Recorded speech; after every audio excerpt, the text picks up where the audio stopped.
Hello friends, तो आज हम कटेंगे स्ट्रेट प्लाज़ो कटिंग, जो कि प्लाज़ो पैंट की तरह है। ये थोड़ा लूज़ है, तो आइए हम इसकी कटिंग करते हैं। तो सबसे पहले मैं 1 इंच ऊपर छोड़ दूँगी।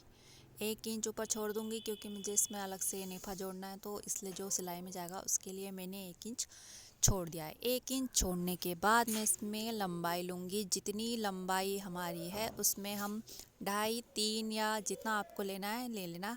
मैंने ये 3 इंच एक्स्ट्रा रखा है। तो अब 3 इंच एक्स्ट्रा रखने के बाद मैं इसको बिल्कुल सीधा कर दूँगी जिस पे हमारी कटिंग होगी। कटिंग नाप रखने के बाद अब क्या करेंगे, अब हम लेंगे उसका हिप का नाप।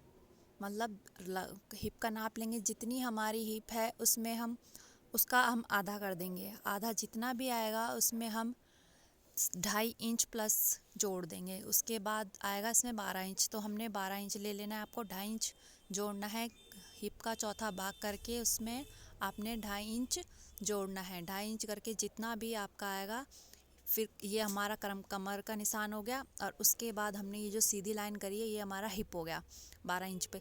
इसके बाद हम 3 इंच पे आसन की जो गोलाई देंगे उसका निशान लगाएंगे। ये मैंने 1.5 इंच पे लगाया है। 1.5 इंच पे हम इसकी गोलाई देंगे। गोलाई देने के बाद अब हम क्या करेंगे, हमें इसमें आगे प्लेट डालनी है क्योंकि थोड़ा पैंट की तरह बनेगा। तो इसमें हमने फ्रंट पार्ट में बेल्ट डालनी है। बेल्ट कैसे डालनी है, जैसे ये हमारा 12 इंच लिया था, 12 का हम आधा करेंगे 6, तो 6 इंच पे हम निशान लगा देंगे। 6 इंच पे हम निशान लगा देंगे। और देखो ये मैं नाप रही हूँ, तो ये 12 इंच है और ये 6 इंच हो गया। 6 इंच पे निशान लगाने के बाद इसकी जो लंबाई है, लंबाई भी हम 6 इंच ही रखेंगे, इससे ज़्यादा हम नहीं रखेंगे। यहाँ से मैंने आधा डाउन कर दिया है। अब अब क्या करेंगे, अब हम लेंगे नीचे से मोहरी जितनी हमें चाहिए। ये थोड़ा लूज़ था, ये पैंट नहीं था, ये प्लाज़ो की तरह बनाया गया था। बस ऊपर से इसकी शेप थोड़ा पैंट की तरह थी, बाकी ये प्लाज़ो था वैसे। तो अब इसको लूज़ इसकी मोहरी चाहिए थी, तो इसको मैंने 9 इंच पे इसकी मोहरी का निशान लगाया है। आप थोड़ा टाइट पहनना चाहेंगी तो टाइट लगाना, नहीं तो अपने हिसाब से आप जितना लगा सकती है लगा लेना। अब मैंने निशान लगा दिया है। अब मैंने इसकी कटिंग कर दी है। कटिंग करने के बाद ये अब देखो एक तरीका और है आपको इसमें प्लेट डालने का। अगर आप इंची टेप से आप नहीं नाप सकते तो आप इस तरह से करना, आप डबल फोल्ड करना, आसन में मिलाना और बीच में कट लगा लेना। इससे आपका आसानी से सेंटर निकल जाएगा। सेंटर लगाने के बाद ये मैंने 6 इंच पे इसकी लंबाई है, 6 इंच पे ही इसकी वो प्लेट डलेगी। प्लेट डालने के बाद अब हम क्या करेंगे, बैक पार्ट की कटिंग। बैक पार्ट की कटिंग देखो किस तरह से करेंगे। हमने डबल फोल्ड पे कपड़ा रखना है। पहले सिंगल सिंगल कटेगा तो इसलिए हमने पहले सिंगल काटा है। अब हम बैक पार्ट काटेंगे। बैक पार्ट को ऊपर से हमने 3 इंच नीचे छोड़ना है। बैक पार्ट हमें थोड़ा बड़ा चाहिए होता है, इसलिए हमने उसको थोड़ा सा ऊपर छोड़ा है, ऊपर से लगभग 3 इंच। अब ये देखो 3 इंच छोड़ने के बाद हमने क्या करा, हमने इसको ऐसे तिरछा मिलाना है और आगे से आसन की तरफ हमने 2.5 इंच लेना है। 2.5 इंच लेना है और 2.5 इंच लेने के बाद हमने इसकी कटिंग कर देनी है। कटिंग करने के बाद अब हम इसको साइड से भी काट देंगे। ये देखो ये हमें इस तरह से काटना है, तभी ये थोड़ा पैंट की तरह दिखेगा। अब हमने इसको ये इस तरह से काट दिया है। काटने के बाद हमने फ्रंट और बैक पार्ट दोनों हिस्से ऐसे ही काट देने हैं। अब ये हमारी जेब है। जेब की कटिंग मैंने पहले ही कर ली थी, पर मैं आपको एक बार इसका नाप समझा देती हूँ। लंबाई इसकी आप 13 14 15 16 जितना लंबा रख सकते हैं। ये ऊपर से 5.5 था और नीचे से 7 इंच था। उसके बाद मैंने गोलाई दी है तो ये 6.5 बच गया है। और ये अलग अलग पल्ले हैं। हम वन साइड पे हम इसकी सिलाई लगाएंगे तो ये एक साइड से बंद हो जाएगा। अब करते हैं हम इसकी स्टिचिंग। सबसे पहले हम फ्रंट पार्ट का आसन सिलेंगे। फ्रंट और बैक पार्ट के दोनों आसन हमने स्टिच कर देने हैं डबल सिलाई लगा के। तो ये मैंने स्टिच कर दिए हैं, देखो स्टिच करने हैं। ये देखो ये मैंने स्टिच कर दिए हैं। दोनों आसन हमने ऐसे ही सेम टू सेम स्टिच कर देने हैं। हमने डबल सिलाई लगा लेनी है, उसके बाद स्टिच कर दिए। अब हम क्या करेंगे, अब हमने इसमें लगानी है डाट डालनी है, हमने मतलब प्लेट डालनी है। तो अब हम प्लेट किस तरह से डालेंगे, जो मैंने निशान लगाया था ये देखो, ये जो मैंने निशान लगा रखा है और कट लगाया हुआ हमने उसको ऐसे ही पकड़ना है एज इट इज़। हमने इसको ऐसे पकड़ा और आधा ऊपर से जहाँ से हम इसकी सिलाई स्टार्ट करेंगे वहाँ से आधा इंच छोड़ के हमें सिलाई लेके जानी है, सिलाई लेके जानी है। नीचे हमने लास्ट में इसको बाहर से निकाल देना है, बाहर से निकाल देना है। और देखो ये मैंने डाल दी है, दोनों ही हमने ऐसे डालनी है, प्लेट डालनी है, क्योंकि ये आगे से ये पैंट की तरह दिखेगा, इसलिए हमने इसमें प्लेट डाली है। अब प्लेट डालने के बाद हम इसमें जेब जोड़ेंगे। जेब किस तरह से लगाएंगे देखो। अब क्या करा मैंने इसको पहले ऐसे उल्टा सिला है, जो मैंने कहा था ये अलग अलग पार्ट है, हमने इसको ऐसे जोड़ लेना है। मतलब हमने इसको दो तरह से सिलाई मारनी है, दो तरफ से सिलाई मारनी है। जिस तरह से देखो मैंने दो तरह से सिलाई मारनी है, फिर हमने इसको सीधा कर देना है। सीधा करने के बाद हमने ऊपर से इसकी बिठाने वाली सिलाई लगा देनी है, जिससे ये उठेगा नहीं और इधर उधर नहीं जाएगा। ऐसे सिलाई लगा देना आप लोग। सिलाई लगाने के बाद अब हम ये इसका सीधा पार्ट लेंगे। ये हमने सीधा पार्ट लिया, देखो इसको रखा ऐसे, हमने सीधा लेना है। आप देख लेना आपको जेब राइट या लेफ़्ट किस जगह लगानी है। वैसे तो राइट साइड में ही लगती है, तो ये मैं इसको राइट साइड में लगा रही हूँ। देखो मैं इसको किस तरह से लगा रही हूँ। हमने इसको पहले पकड़ना है, फिर हमने नीचे वाला हिस्सा छोड़ देना है। हमने सीधा कपड़ा लेना है और उसके ऊपर हमने जेब रख देनी है सीधे कपड़े की तरफ। अब देखो ऊपर से 2.5 इंच छोड़ना है, वहाँ पे सिलाई नहीं लगेगी हमारी। फिर यहाँ से हमने या तो हम 5.5 या हम 6 इंच ले सकते हैं। मैंने 6 इंच लिया है, इसमें हाथ अंदर आसानी से चला जाता है जेब में। अब हमने ऐसे ऐसे करके ऐसे स्क्वायर शेप में इसमें सिलाई लगानी है, बिल्कुल ऐसे करके स्क्वायर शेप में। ये देखो अब मैं इसमें सिलाई लगाऊंगी। पहले हमने ऐसे थोड़ा सा सीधा करना है, एक पैर चला के, उसके बाद हमने नीचे की तरफ आना है। बिल्कुल आराम से हमें इसमें सिलाई लगानी है, क्योंकि ये स्क्वायर शेप में बनेगा तो उसे बाद में मोड़ने में दिक्कत ना हो।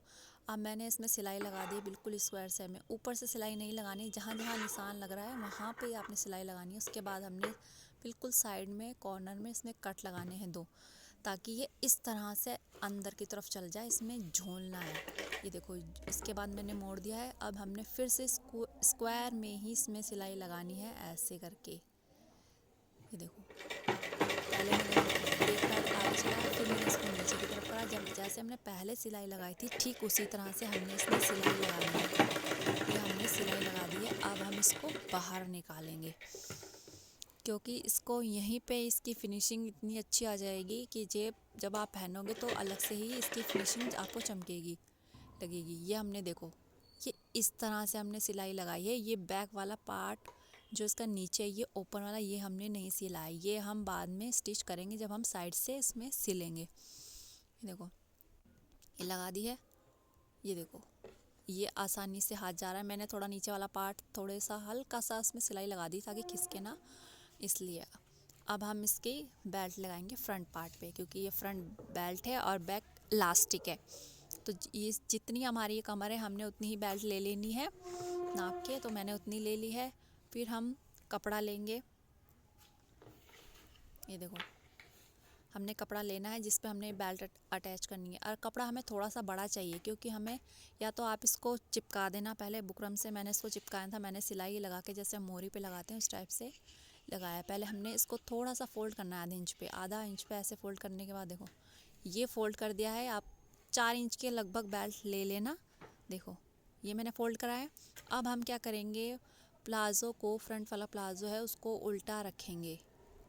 उल्टा रखने के बाद हम इसको ऐसे जो मैं बता रही हूँ इसको इसी पे हमने सिर्फ इतना ही सिलाई लगानी है आधा इंच पे। ये देखो ये मैंने लिया है फ्रंट पार्ट जो मैंने उल्टा ऊपर की साइड रखा है, क्योंकि ये बेल्ट पलट के सीधी साइड आएगी। ये देखना इसको ऐसे करना है। ये ऐसे रखा, पहले हमने सिंपल ऐसे करना है। बस हमने इसको ऐसे पकड़ के सिंपल एक पैर का नाप छोड़ते हुए इसमें सिलाई लगा देनी है। ये देखो बस कपड़े का ध्यान रखना कि आपको उल्टा साइड ऊपर रखना है ऐसे ही। ये देखो अब हमने इसमें सिलाई लगा दी है। ये मैंने सिलाई लगा दी है। अब देखो जो हमने जेब लगाई थी वो हमने कैसे रखनी, वो हमने बिल्कुल सीधे कपड़े के ऊपर रख देनी। ये देखो ये मैंने रखी हुई है। हमने इसका कुछ नहीं करना है, हमने सिंपल इसको सीधे रखना है। ऊपर से इसमें ये बेल्ट हमारी रख दी है, ये बेल्ट लग दी। अब हमने सीधी सिलाई कर दी। अब देखो लगाने के बाद ये हमने ऐसे फ्रंट साइड पे पलट देना है। ये मैंने पलट दिया। अब ये देखो ये कंप्लीट हो चुका है हमारा फ्रंट पार्ट। इसमें जेब लग चुकी है। अब ये हम बैक पार्ट पे इलास्टिक की पट्टी लगाएंगे, मतलब 4 इंच जितनी हमने फ्रंट पार्ट पे ली थी 4 इंच उतनी ही हमने बैक पार्ट पे लेनी है। इसको हमने सीधा रखना है क्योंकि इसको हमने अंदर की तरफ पलटना है। ये मैं दिखा रही हूँ, ये सीधा कपड़ा है। और देखो अब आपको इलास्टिक कैसे लेनी है, जैसे जितनी हमारी कमर है उसका आपने आधा करना है, उसका चौथा हिस्सा नहीं करना है, आधा करना है। आधे से आधा करने के बाद उसमें से आपको 5 इंच घटा देने हैं, 5 इंच घटा देने हैं तो हमारी पूरी की पूरी फिनिशिंग के साथ इलास्टिक आ जाएगी। अब हमने इलास्टिक को कैसे अटैच करना है, हमने पहले फ्रंट पार्ट लेना है फिर बैक पार्ट लेना है। हमने उल्टे हिस्सा ऊपर रखना है दोनों का, बैक का फ्रंट का। फिर हमने इसको ऐसे अटैच करना है, पहले हमने साइड से ऐसे पकड़ना है क्योंकि ये देखो हमने अभी ओपन में ही इसको हम अटैच कर देंगे जिससे ये धागे नहीं दिखेंगे, फिनिशिंग आ जाती है। हमने पहले एक बार पलटा, फिर हम जब इसको मोड़ेंगे नेफा बनाते जिस तरह से हमने उसको ऐसे रखना है। अब हम इस पर ऐसे सिलाई लगा देंगे। देखो ऐसे सिलाई के लगाने के बाद हमने उसको ऐसे पलट देना है। ये पलट गया तो ये यहाँ से बिल्कुल ढक चुका है, कोई भी इसमें कटा हुआ फटा हुआ निशान नहीं दिखेगा, एकदम से फिनिशिंग के साथ आ जाएगी। अब हमने नेफा बनाया ना नॉर्मली, मैंने एक साइड से ही अटैच करी थी, दूसरी साइड से नहीं करी थी। हमने अगर चाहे तो हम दोनों साइड से अटैच करके इलास्टिक लगा सकते हैं, पर मैंने नहीं करी थी।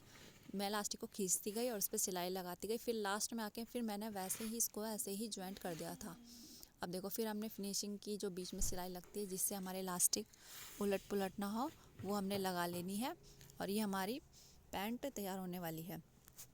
अब हमने साइड में भी सिलाई लगा लेनी है, बिल्कुल एक इंच से कम इंच छोड़ के हमने सिलाई लगा देनी है बिल्कुल फिनिशिंग के साथ। ये दोनों साइड लगानी है हमने थाई की सिलाई। उसके बाद हमें नीचे से जितना हमें फ़ोल्ड करना है उतना हम फ़ोल्ड कर देंगे। फ़ोल्ड करने के बाद ये देखो मैंने फ़ोल्ड कर दिया है, जितना आपकी लंबाई हो, जितना आपने एक्स्ट्रा लिया था उस हिसाब से आप इसको फ़ोल्ड कर देना। फ़ोल्ड करने के बाद हमें उसकी फिनिशिंग करनी है, मतलब फ़िटिंग करनी है। लास्ट स्टेप हमने फ़िटिंग करनी है, बिल्कुल फ़िटिंग कर देना इसकी जितनी आप देखो। फ़िटिंग करने के बाद हमारी पैंट बनके तैयार हो चुकी है। प्लीज़ अगर मेरी वीडियो अच्छी लगी हो तो लाइक शेयर कमेंट ज़रूर करना। प्लीज़ सब्सक्राइब करना मेरे चैनल को प्लीज़। देखो ये नीचे से इस तरह से, ये काफ़ी, ये जिसकी थी ये उन्होंने थोड़ा लूज़ पहनना था तो मैंने थोड़ा लूज़ बनाया है नीचे से। ये पैंट प्लाज़ो बन चुका है, ये पूरी तरह से पैंट नहीं था। Thank you. आपको मेरी वीडियो